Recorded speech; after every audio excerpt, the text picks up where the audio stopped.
2024 এবং 2025 সালের টেস্ট পেপারের 4-এর দাগের কোশ্চেন সলভ করব। তবে পেজ নাম্বার কত তোমরা লিখে নাও, যে পেজ নাম্বার 358। আমি তোমাদেরকে এই ফোনে দেখাই দিচ্ছি যে এই পেজটা আমরা সলভ করব, কেমন? 358 নম্বর পেজ। এবার দেখো একটা জিনিস, আমি ভিডিওটাতে কোনো রকমের এডিটিং করব না, ডিরেক্টলি মোবাইল থেকেই আপলোড করে দেবো, মানে ফার্স্ট টু লাস্ট পুরোটাই দেওয়া থাকবে এই ভিডিওর মধ্যে। এবার দেখো 4-এর 1 নম্বর কোশ্চেন কি বলা হয়েছে, আমি কোশ্চেনটা উপরে রাখছি তোমাদের সুবিধার জন্য। 4.1-এ কি বলা হয়েছে, কোনো যৌথ ব্যবসায়ে মোট মূলধনের, তোমাদের কাছে আশা করি বই আছে, তাও আমি দেখাচ্ছি। কোনো যৌথ ব্যবসায়ে মোট মূলধনের কি বললো, 1/2 অংশ এ, 1/6 অংশ বি এবং বাকি অংশ সি দেয়। ব্যবসায় মোট 18,000 টাকা লাভ হলে এ এর লাভের পরিমাণ কত? মোট মূলধনের হাফ অংশ কে দিল? এ। এবার ধরে নাও যে মোট মূলধন কত টাকা, এক্স টাকা, তাহলে এ কত বিনিয়োগ করলো। দেখো যেহেতু 4-এর অঙ্ক, তোমাকে কিন্তু লিখে লিখে করতে হবে, কেমন? তো তুমি এখানে লিখবা এ এর বিনিয়োগ, এ এর বিনিয়োগ, এ কত বিনিয়োগ করলো, বললো মোট মূলধন এর হাফ অংশ। তাহলে আমরা হেডলাইন কি দিব, ধরি মোট মূলধন এক্স টাকা, লিখে নিবা যে ধরি মোট মূলধন এক্স। ক্লিয়ার? এবার এক্স টাকা লিখলাম মোট মূলধন, এর বিনিয়োগ কি বললো, মোট মূলধনের হাফ, তাহলে এক্স এর হাফ টাকা হয়ে গেল এর মূলধন, তাই না? তাহলে x/2 টাকা, কারণ মূলধন এটা এ। সিমিলারলি আমরা কি করব, 1/6 অংশ বি, তাহলে বি এর বিনিয়োগ, বি কত বিনিয়োগ করলো, বললো এক্স এর 1/6 টাকা, তাহলে কত পেয়ে গেলাম, x/6 টাকা। এটা হচ্ছে বির বিনিয়োগ। আর সি বললো বাকি অংশ সি দিল, তাহলে সি এর বিনিয়োগ কত হবে, মোট ছিল এক্স টাকা, সেখান থেকে এ দিয়ে দিল x/2, বি দিয়ে দিল x/6, তাহলে বি এর টাকা আর এর টাকা যেটা আছে এই দুটাকে যোগ করবো, যোগ করে মোট টাকা থেকে কি করে দেবো, বিয়োগ করে দেবো, কেমন? তাহলে বাকি টাকাটা যে পাইলাম সেটা হইল সি। এবার তোমাকে তো লসাগু শেখানোর প্রয়োজন নেই, এখানে তুমি পারবাই লসাগু, তাহলে আমি সিম্পল এটা ক্যালকুলেশনটা করে দিচ্ছি। 3 যোগ করলে 4, 4x/6, তাহলে নিচে আবার লসাগু করবো, 6 1 6, 6x - 4x, 6x থেকে 4x বিয়োগ করলে 2x/6 টাকা, কাটাকুটি করলে 2 দিয়ে কাটলাম উপর নিচে, তাহলে x/3 টাকা হচ্ছে কে বিনিয়োগ করলো, সি। এর প্রশ্ন অনুযায়ী বলছে মোট মূলধনের হাফ অংশ এ, 1/6 বি, বাকি অংশ সি, ব্যবসায় মোট 18,000 টাকা লাভ হলে এ এর লাভের পরিমাণ কত? এবার আমরা কি করবো, দেখো বিনিয়োগের যা অনুপাত হয় লিখে নিবা, বিনিয়োগের অনুপাতের সঙ্গে কিন্তু লাভের অনুপাত সেম, মনে রাখবো সবসময় এটা। যে যত অনুপাতে বিনিয়োগ করবে সে তত অনুপাতে কি পাবে, লাভ পাবে। বিনিয়োগের অনুপাত সমান সমান কি লিখতে পারি আমরা, লাভের অনুপাত। লাভ হলে লাভ, লস হলেও কিন্তু লস, এটা মাথায় রাখবা। ক্লিয়ার?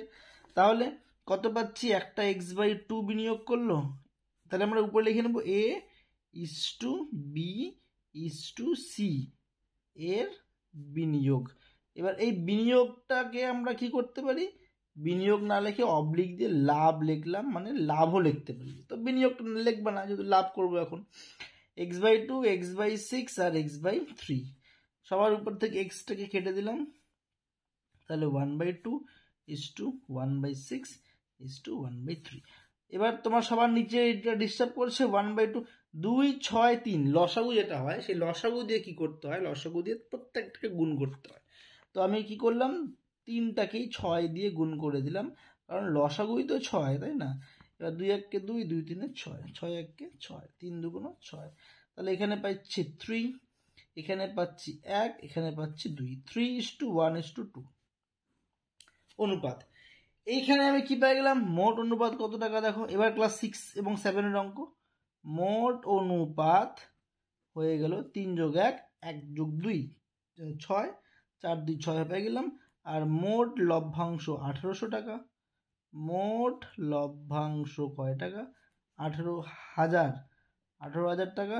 আমাকে খালি কার লভ্যাংশ চেয়েছে? এ এর, তাহলে লিখবো এ এর লাভের পরিমাণ। এ কত লাভ পাবে?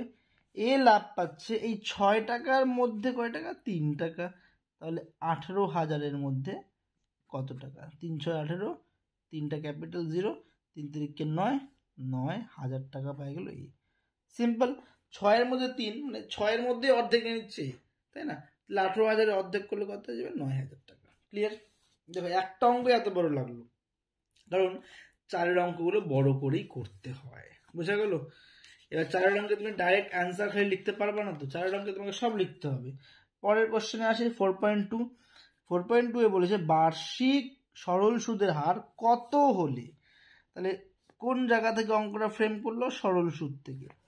বললো বার্ষিক সরল সুদের হার কত টাকা হলে 5 বছরের সুদ আসলের এত। তাহলে ধরে নাও মূলধন ধরে নিচ্ছি আমরা x টাকা, হয়ে গেল। সময় আমি লিখলাম না, তোমরা লিখে নেবা। সময় স্মল টি দিয়ে লিখবো আমরা। কত বছর? 5 বছর। সময় হয়ে গেল 5 বছর। আর কি দেওয়া আছে দেখো, বলছে সরল সুদের হার কত হলে। তাহলে সুদের হার চাইছে, তাহলে আমি লিখে দিলাম এখানে সুদের হার, আর দিয়ে কোশ্চেন মার্ক দিয়ে দিলাম। সুদ কি বললো দেখো, সুদ অর্থাৎ ক্যাপিটাল আই বললো আসলের 1/4, তাহলে এক্স এর 1/4 টাকা। কত পাই যাব? x/4 টাকা। তাহলে দেখো এখানে মূলধন x টাকা, সময় 5 বছর, সরল সুদ জানি না, সুদ জানি। তাহলে লিখবা সরল সুদের সূত্র প্রয়োগ করে পাই দাঁড়ি যে i = PTR/100 হয়ে গেল। i এর ভ্যালু কত? x/4। p এর মান বসাবো x, t এর মান বসাবো টাইম 5 বছর, আর এর মানই তো চাইছে, আরই রাখবো নিচে 100। x কাটলো। এবার যেহেতু আমাকে আর এর মান চাইছে, বুদ্ধি করে করব কাজ। 5 দিয়ে কাটলে 20। এবার এই 20টা ডান দিকে ভাগ আকারে আছে, তাই কি না? এই ভাগটাকে যদি আমি সাইড চেঞ্জ করে উপরে নিয়ে যাই, কি হয়ে যাবে? গুণ হয়ে যাবে। তাহলে আর কত পাই যাচ্ছি দেখো, উপরে 20, নিচে 4, 4 1 4, 4 5 20। তাহলে আমি আর কত পেয়ে গেলাম? আর পেয়ে গেলাম 5। তাহলে অ্যান্সার এখানে লিখে দিবা। অতএব সরল সুদের হার হলো 5%। ক্লিয়ার? নেক্সট কোশ্চেনে যাই। নেক্সট কোশ্চেন বলছে কে এর কোন মানের জন্য এই দ্বিঘাত সমীকরণ একটা বীজ 2/3 হবে। আমি দেখো যতটা সম্ভব তোমাদেরকে ক্লিয়ার কাট করে বোঝানোর চেষ্টা করে দিচ্ছি, যতটা সম্ভব। এখানে বললো এই একটা দ্বিঘাত সমীকরণ, এই দ্বিঘাত সমীকরণে একটা বীজ মানেই মনে রাখবা এক্স এর মান কত বললো? 2/3। ক্লিয়ার?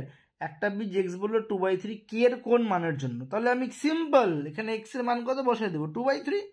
তাহলে 7 গুণন 2/3, উপরে স্কোয়ার ছিল দিলাম, প্লাস কে ইন্টু এক্স এর জায়গায় 2/3 প্লাস 3 = 0। আশা করি ক্যালকুলেশন তো করতেই পারবা। 7 গুণন 2 2 4, নিচে 3 3 9, তাই কিনা? তাহলে কত পেয়ে যাচ্ছি আমরা? 4/9 প্লাস 2k/3 প্লাস 3 = 0। অনেক স্টুডেন্টের ক্ষেত্রে কিছু সমস্যায় বোঝাচ্ছি। 4 7 28, 28/9 তারা না লসাগুর যোগ বিয়োগটা পর্যন্ত করতে পারে না। অর্থাৎ এইখানটায় যে আমাদেরকে নিচে সবার 1 3 9 লসাগু করে তারপরে হর আর হর ভাগ করে করতে পারে না। তো আর একটা উপায় বলে দিচ্ছি। 1 3 9 আছে, সবাইকে 9 বানাও। তো আমি কি করব দেখো, 3/3 দিয়ে গুণ করে দেব, 9/9 দিয়ে গুণ করব। তাহলে এখানে 9, এখানে 9, এখানে 9 হয়ে গেল। সবাইকে দিলাম 9, উপরে 28 যোগ 3 2 6k যোগ 3 9 27। ব্যাপার কিন্তু একই হয়ে গেল। দেখো 28 27 যোগ করে 45, 9 আর 0 গুণ করলে 0, তাহলে কত পেলাম? 45 প্লাস 6k সমান 0। বাকিটা এদিকে করে দিচ্ছি। হ্যাঁ, তাহলে 6k কত হয়ে যাবে? 6k হয়ে যাবে -45, সাইড চেঞ্জ করো। তাহলে কে হয়ে গেল -45/6, 3 2 6, 3 15 45। তাহলে কে হয়ে গেল -15/2। অ্যান্সার বোঝা গেল কি বললাম? হ্যাঁ, আস্তে আস্তে পরেরটাও দেখবো। 4-এর 3 হয়ে গেল, 4-এর 4 নাম্বার সলভ করো। এটা হয়ে গেল 4-এর 4। এবার দেখো তোমরা পেজ বের করে 4-এর 4 কোশ্চেনটা পড়ে নাও ঝটপট করে। 4-এর 4 নাম্বার কোশ্চেন কি বলছে দেখো, x = 3 + 2√2। এইবার এই অঙ্কগুলাকে চেষ্টা করবা এক্সামে অপশনে হাতে রাখার। ক্লিয়ার? 3 + 2√2। আর কি বললো, এখান থেকে বের করো তুমি √x + 1/√x। এই মানটা তোমাকে বের করতে বললো।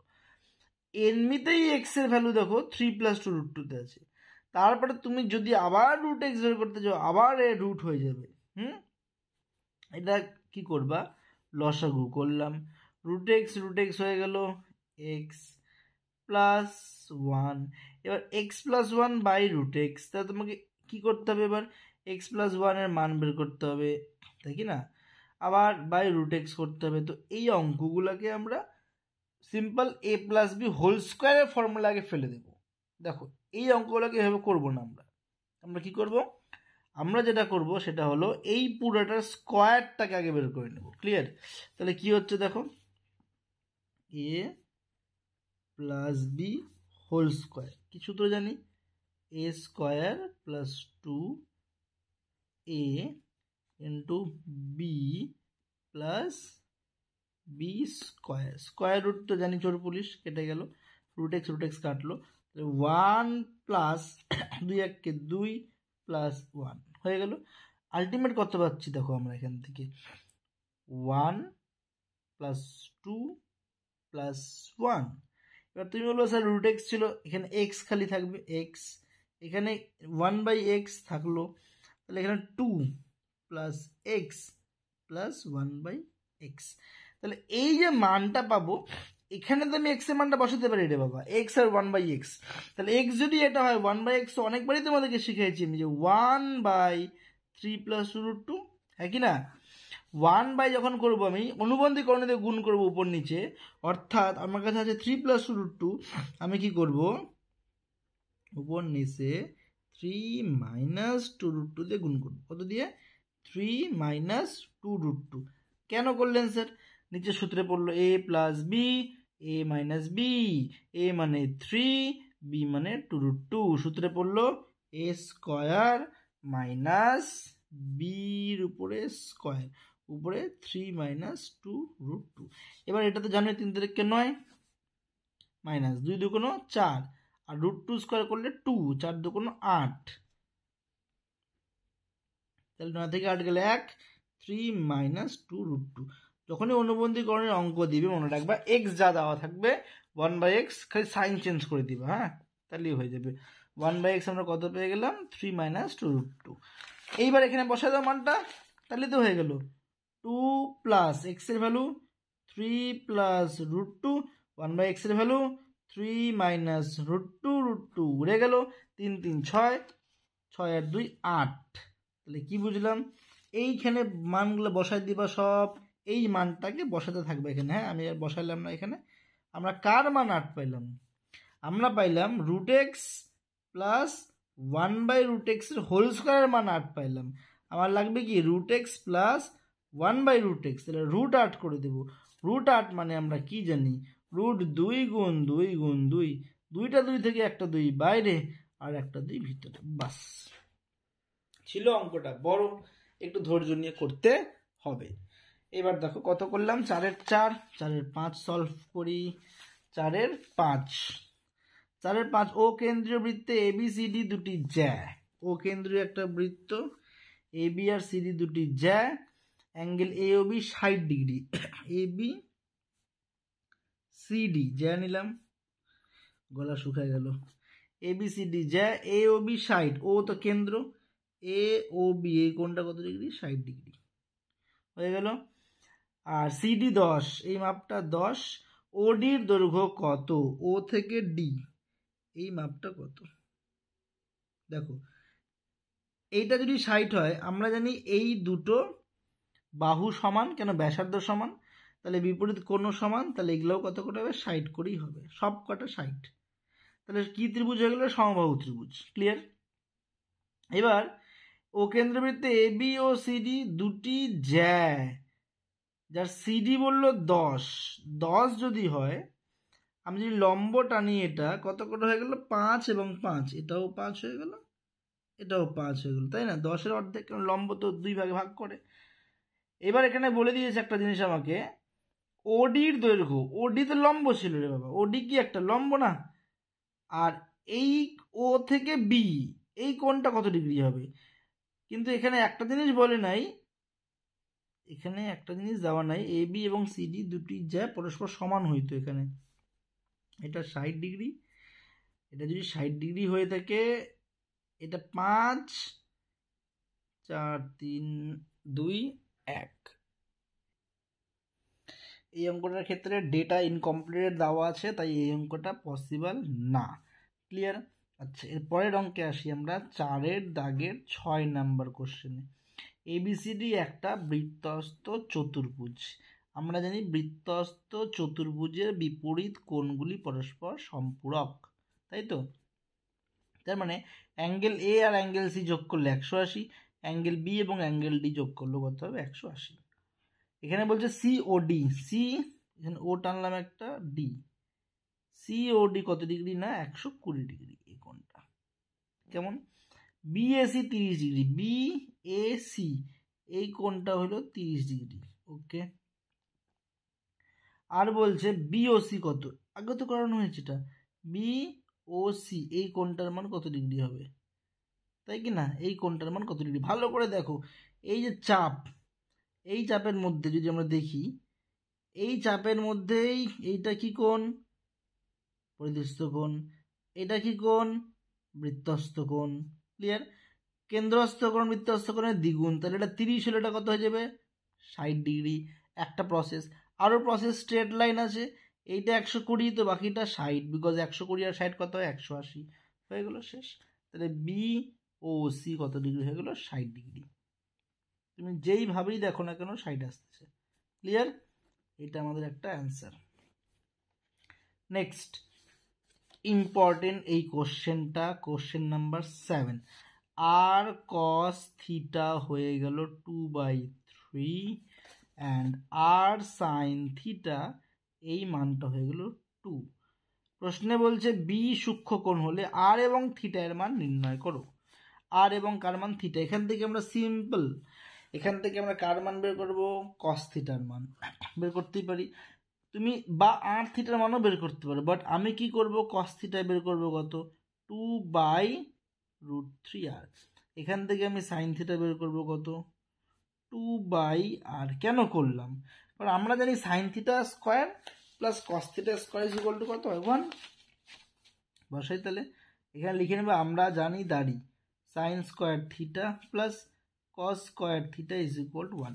তার মান বসাবো, সাইন থিটা 2/√3 আর কস থিটা 2/r, 2/√3r আর কস থিটা 2/r বসাইলাম, তার উপরে হোল স্কোয়ার সমান সমান 1। এবার ধ্যান দিয়ে দেখবা, 2 2 4, √3 স্কোয়ার করলে 3 আর নিচে খালি r স্কোয়ার, প্লাস 2 2 4, নিচে r স্কোয়ার সমান সমান 1। এবার লসাগু করো, নিচে পাই যাবে 3r স্কোয়ার, উপরে 4 প্লাস 3 r স্কোয়ার কাটলে 3 থাকবে, 3 4 12 সমান সমান 1, 12 4 যোগ করো 16, কোনাগুনি গুণ করো, 3r স্কোয়ার ইন্টু 1, তাহলে 3r স্কোয়ার পাই গেলাম কত? 16। তাহলে r স্কোয়ার পাই গেলাম 16/3। এখান থেকে আমরা r পাই যাব √16/3, 16 রুট বের করলে 4, আর √3 তো থেকে গেল, r এর মান পাই গেলাম। r এর মানকে আমরা এখানে বসাই দেব, তাহলে কস থিটা থেকে আমরা কি পাই যাব? থিটা পাই যাব, যে কোনো একটা এখানে বসাতে পারো তুমি, sine theta equal two 2/r, তাই না? তাহলে দেখো আমি কি লিখবো, sine theta equal two 2/r, আর কত? r 4/√3 কে উপরে পাঠিয়ে দিলাম, যদি কোনো 4, তাহলে √3/2। বলো তো সাইন কত মান? √3/2, 60 ডিগ্রি। তাহলে আমি এখানে লিখবো সাইন থিটা √3/2। নেক্সট লাইনে কি করব? এই যে √3/2 পাইলাম, একে লিখবো আমি সাইন 60, সাইন সাইন কেটে গেল, থিটা কত পেয়ে গেলাম? 60 ডিগ্রি। ব্যাস শেষ। তাহলে আরও পেয়ে গেলাম, থিটাও পেয়ে গেলাম। বোঝা গেল অঙ্কটা? আশা করি বুঝতেই পারছো। যদি সমস্যা হয় তোমরা কমেন্ট বক্সে কমেন্ট করবে, আজকে রাত জেগে যাবো যাও তোমাদের জন্য। বাট তোমরা ঠিকঠাক করে কি করো, কালকে পরীক্ষাটা দিয়ে এসো। ক্লিয়ার? এইবার দেখো কোশ্চেন নাম্বার 8-এ চলে যাচ্ছি। কেমন? কত নম্বর কোশ্চেন? 8 নম্বর, 4-এর দেখেন। হ্যাঁ দেখো, 1/1 minus sine square 80 degree minus 1/sec square কত ডিগ্রি? 10 ডিগ্রি মাইনাস 1 এর মান কত? এরকম অঙ্ক যখন পাবা একটু বুদ্ধি দিয়ে করতে হবে। 1 মাইনাস সাইন স্কোয়ার 80 ডিগ্রি, এবার দেখো এইদিকে minus 1/sec square 10 degree minus 1। তুমি তো মান জানো না, যে সাইন 80-র মান বসাই দিবা। তুমি কি জানো 80-র মান? জানো না। তখন আমরা কি করবো, 1 minus sine square theta equal two আমরা কি জানি? ইকুয়াল টু জানি আমরা কস স্কোয়ার থিটা। আর একটা জানি, এবার এটা তুমি প্রশ্ন করতে পারো স্যার কী করে হলো? দেখো, sine square theta plus cos square theta 1, হ্যাঁ কি না? সাইনটাকে ওদিকে নিয়ে যাও, মাইনাস হয়ে যাবে। তাহলে 1 মাইনাস সাইন স্কোয়ার থিটা হয়ে গেল কত? Cos square theta. Same sec square theta minus tan square theta equal to কি? 1। এই 1কে এদিকে নিয়ে আসো আর ট্যানকে ওইদিকে নিয়ে যাও, তাহলে সেক্স স্কোয়ার থিটা মাইনাস 1 হয়ে যাবে, ট্যান স্কোয়ার থিটা ওইদিকে চলে গেল। তাহলে আমরা 1/sec স্কোয়ার থিটা মাইনাস 1কে লিখতে পারি ট্যান স্কোয়ার থিটা। এই সূত্র থেকে এইটা, এই সূত্র থেকে এইটা। এবার কসকে পাল্টি মারলে কি হবে? সেক 80 হয়ে গেল। ট্যানকে পাল্টি মারলে কি হবে? কট 80, সরি ট্যান স্কোয়ার ছিল আর এখানে কট 10 ডিগ্রি, পাল্টি মারলাম, খালি পাল্টি দিলাম আমরা। তাহলে এবার সমস্যা, কট 10 মানে কি হয়? কট 90 বিয়োগ 80 লেখা যায়। কট 90 বিয়োগ 80 মানে কি? Tan 80, because cot 90 minus theta মানে ট্যান থিটা। তাহলে প্রথমের পার্টটা সেক স্কোয়ার 80 ডিগ্রি বিয়োগ সেকেন্ড পার্টটা tan square 80 degree, sec square theta minus tan square theta কত হয়ে যায়? 1। শেষ। বোঝা গেল? নেক্সট পার্টে চলে যাচ্ছি। কত নম্বর? 9। একটা আয়তঘনকের মাত্রাগুলি 12, 6, 3। আয়তঘনকের মাত্রা মানে হচ্ছে একটা নিব আমরা দৈর্ঘ্যর কয়টা? 12 দৈর্ঘ্য। দেখো আয়তঘন তোমরা আঁকতে পারো আশা করি, লুডুর ছক্কা একই দিবা। ওর টোটাল বাহু কয়টা? 12টা। মাত্রা 12 মানে বাহু হলো 12টা, 4 4 8 আর 2 দিকে 4 4 12। 6 টোটাল দেখো কর্ণ হচ্ছে 8টা, কিন্তু এখানে বলছে 6 ও 3 ওই আয়তঘনকের সমান আয়তনের একটা। তাহলে এখানে এখানে মাত্রা মানে বলতেছে দৈর্ঘ্য, প্রস্থ আর উচ্চতা। এইখানে যে অঙ্কটা দেওয়া হয়েছে, ঠিক আছে? বাহু 12 না, দৈর্ঘ্য প্রস্থ উচ্চতা। দৈর্ঘ্য কত? দৈর্ঘ্য 12, প্রস্থ হচ্ছে 6 আর উচ্চতা হয়ে গেল 3, হাইট হয়ে গেল 3। এর আয়তনের সমান আয়তনের একটা ঘনকের প্রত্যেকটা ধারের দৈর্ঘ্য। তাহলে এর ভলিউম আমি ইংলিশে লিখে দিলাম ভলিউম, বাংলায় লিখবো আয়তন। দৈর্ঘ্য গুণন প্রস্থ গুণন উচ্চতা কত পাবো? দেখো 12 গুণন 6 গুণন 3, তাই কি না? 6 12 72, 72 3 216। তাহলে এই 216 সমান একটা ঘনক বানাবো। আয়ত ঘনক মানে জুতার বাক্স, ঘনক মানে লুডুর ছক্কা। এবার এই ঘনকটারও আয়তন কত হবে? 216। আর ঘনকের আয়তনের ফর্মুলা কি হয়? বাহুর কিউব। তাহলে বাহুর কিউবও কত পাইলাম আমরা? 216। তাহলে এখান থেকে বাহু পেয়ে যাব আমরা ঘন রুট কিউব 6 গুণ 6 গুণ 6। 3টা 6 থেকে একটা 6কে বাইরে নেব, তাহলে বাহু পেয়ে গেলাম কত করে আমরা? 6 সেন্টিমিটার। এককটা দেখিনি একবার। বাহু পেয়ে গেলাম আমরা 6 সেন্টিমিটার। হ্যাঁ, সিএম লিখে দেবা, শেষ। ক্লিয়ার? Next question number 10। দেখো তোমার একদম ঠিকঠাক করে খাতা রেডি করে রাখো। হ্যাঁ, কোশ্চেন নাম্বার 10টা সলভ করি। এবার দেখো কোশ্চেন 10 এখানে দেওয়া হয়েছে, গোলকের ব্যাসের দৈর্ঘ্য, ব্যাসার্ধ দৈর্ঘ্য 50% বাড়ালে গোলক ব্যাসার্ধ 8 ধরলাম, 50% বাড়ালো, তাহলে ব্যাসার্ধ কত হয়ে গেল? আর প্লাস আর এর 50%। ক্লিয়ার? কত পাবো? আর প্লাস কাটাকুটি করে 1/2, তাহলে r/2 কত হয়ে গেল? 2r প্লাস আর 3r/2। প্রথমে ছিল আর, এখন কত হয়ে গেল? 3r/2। 50% বাড়াইলাম। বক্রতলের ক্ষেত্রফল শতকরা কত বৃদ্ধি পাবে? এখন বক্রতলের ক্ষেত্রফল 4πr², হ্যাঁ কি না? এস দিয়ে লিখলাম S1। আর নতুন বক্রতলের ক্ষেত্রফল S2 কত হবে? 4πr এর জায়গায় লিখবো 3r/2 এর হোল স্কোয়ার। কত পাচ্ছি 4 পাই, এটা 9, তাই না, 3 তারিখে 9, 2 গুণ 4, 9/4 আর স্কোয়ার, 4 4 কাটলো। তুমি যদি চাও স্যার কাটবো না, নাও কাটতে পারো, 9πr²। তাহলে আগেরটা ছিল 4πr², এখন হয়ে গেল 9πr², হ্যাঁ কি না, বাড়লো কি না, বাড়লো। এখানে প্রশ্ন বলছে শতকরা কত বৃদ্ধি পেল, তো বৃদ্ধি তো পাইলো, কত বৃদ্ধি পাইলো, S2 - S1।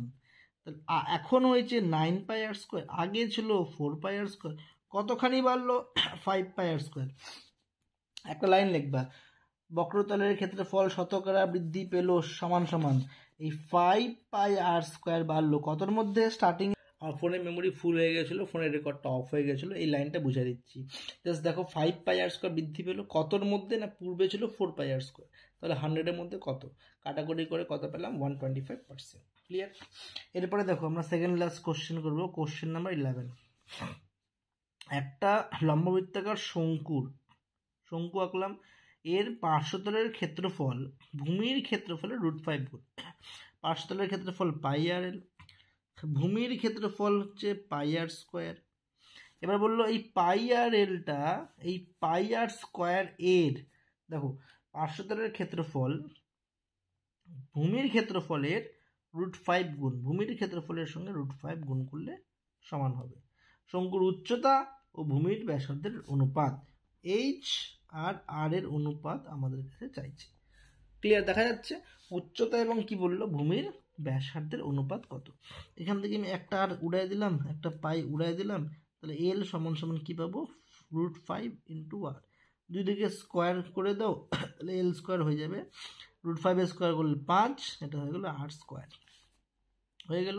আর l² মানে আমরা জানি h² + r², হ্যাঁ কি না, সমান সমান 5r²।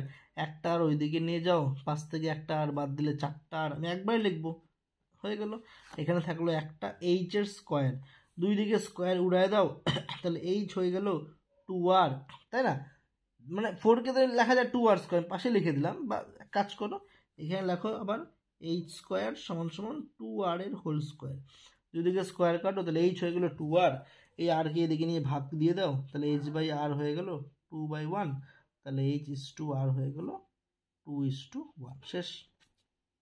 নেক্সট কোশ্চেনে আসি, 12 নম্বর কোশ্চেনটা তোমরা ভালো করে দেখে নিবা, যে এখানে F1 মানে 30 জন ছাত্র আছে, এক একজন 8 করে পাইছে, হলো 20 জন ছাত্র আছে, এক একজন 20 করে পাইছে, 12 নাম্বার লিখে দিলাম।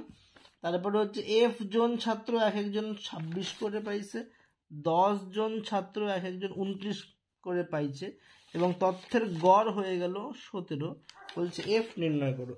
সেম গড় বের করার নিয়ম কি, তুমি একা 2খানা চকলেট খাইছো, এরকম 5টা ক্যান্ডিডেট হলে 5 2 10, তো মোট বের করবা, মোটকে যতগুলো ক্যান্ডিডেট 5 দিয়ে ভাগ করবো না, তাহলে এখানে আমরা গুণ করে মোট পাই গেলাম। ক্লিয়ার? এইটা এবার ভাগ করবো কত দিয়ে, কতগুলো ক্যান্ডিডেট, আমাদের কাছে ক্যান্ডিডেট কতগুলো আছে, 30 20 50, দেখো 30 20 50 আর 10 60 প্লাস এফ, ক্যান্ডিডেট হলো 60 প্লাস এফ। এবার হিসাব লাগানো, 3 দিয়ে 80 গুণ করে 240 হইল, 20 20 গুণ করলে 400 হয়ে গেল, 26 × f থেকে গেল, 29 10 গুণ করলে 290, 60 যোগ f এর সঙ্গে 17 গুণ, 60 যোগ f এর সাথে 17 গুণ।